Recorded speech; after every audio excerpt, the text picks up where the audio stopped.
بسم اللہ الرحمن الرحیم۔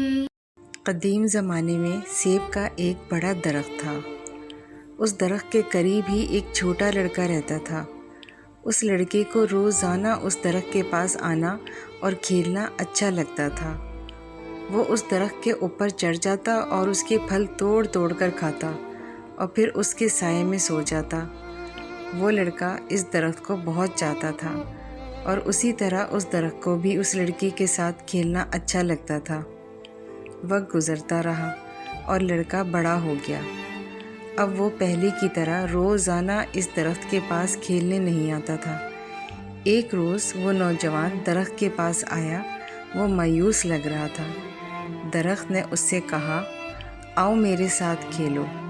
نوجوان نے اس سے کہا، اب میں بچہ نہیں رہا، اب میں درختوں کے ارد گرد نہیں کھیلتا، مجھے کچھ کھلونے چاہیے اور انہیں خریدنے کے لیے پیسوں کی ضرورت ہے۔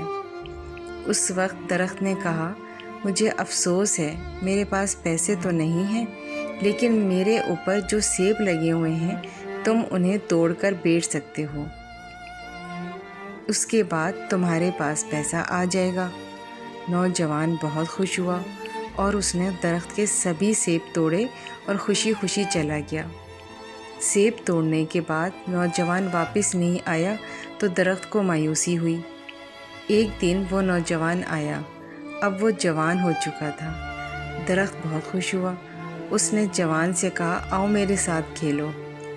حسب توقع اس نے انکار کر دیا، میرے پاس کھیلنے کا وقت نہیں ہے، میرے لیے ضروری ہے کہ میں اپنے کنبے کے لیے کام کروں، ہمیں رہنے کے لیے ایک مکان کی ضرورت ہے، کیا آپ میری مدد کر سکتے ہیں؟ درخت نے اس سے کہا، افسوس ہے لیکن میرے پاس کوئی گھر نہیں ہے، پھر بھی اپنا گھر بنانے کے لیے تم میری ٹہنیاں کاٹ سکتے ہو۔ اس آدمی نے درخت کی ساری ٹہنیاں کاٹ لی اور خوشی خوشی چلا گیا۔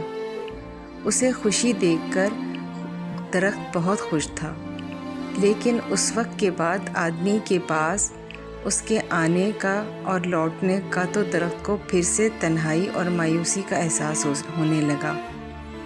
ایک دن پھر جب دھوپ نکلی ہوئی تھی اور گرمی کافی زیادہ تھی، وہ شخص آیا۔ اسے دیکھ کر درخت خوش ہو گیا اور حسب عادت اس سے کہا کہ آؤ میرے ساتھ کھیلو۔ آدمی نے کہا کہ میں بڑا ہو گیا ہوں اور چاہتا ہوں کہ سمندر میں سفر کروں تاکہ خوشحال ہو جاؤں، کیا آپ مجھے ایک کشتی دے سکتے ہیں؟ درخت نے کہا، میرے تنے سے اپنی کشتی بنا لو، اس سے تم دور تک سفر کر لو گے اور خوشحال ہو جاؤ گے۔ آدمی نے کشتی بنانے کے لیے درخت کا تنا کاٹا اور سمندری سفر کے لیے نکل پڑا۔ کافی زمانے تک نہیں لوٹا۔ سالوں بعد وہ شخص پھر آیا۔ درخت نے اس سے کہا، اے میرے بیٹے، مجھے افسوس ہے لیکن میرے پاس اب کچھ بھی نہیں بچا، چاہے جو میں تمہیں دے سکوں، تمہارے لیے ایک سیب بھی نہیں بچا ہے۔ اس آدمی نے کہا، کوئی بات نہیں، میرے پاس اسے کھانے کے لیے دانت ہی نہیں ہے۔ درخت نے کہا، میرا تنا بھی نہیں بچا کہ تم اس پر چڑھ سکو۔ اس شخص نے کہا، اس پر چڑھنے کی اب میری عمر نہیں رہی۔ درخت نے کہا، اور اس کی آنکھوں سے آنسو جاری تھے، حقیقت میں اب تمہیں کچھ نہیں دے سکتا، آخری چیز جو میرے پاس ہے وہ میری جڑیں ہیں۔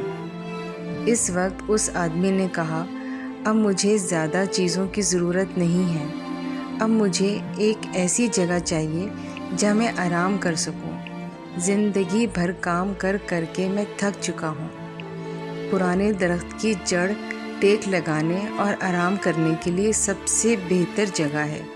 تب درخت نے اس سے کہا، آؤ میرے پاس بیٹھو اور آرام کرو۔ آدمی بیٹھ گیا۔ درخت خوش تھا اور اس کی آنکھوں سے آنسو جاری تھے۔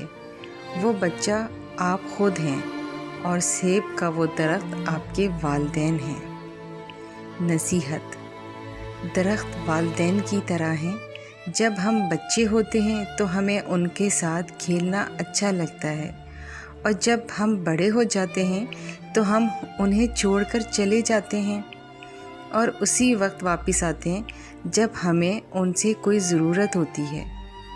اور کچھ بھی ہو جائے، والدین کبھی بھی اپنی قیمتی سے قیمتی چیز اپنے بچوں کو دینے میں تردد نہیں کرتے، جو ان کی آنکھوں میں بچے ہی رہتے ہیں۔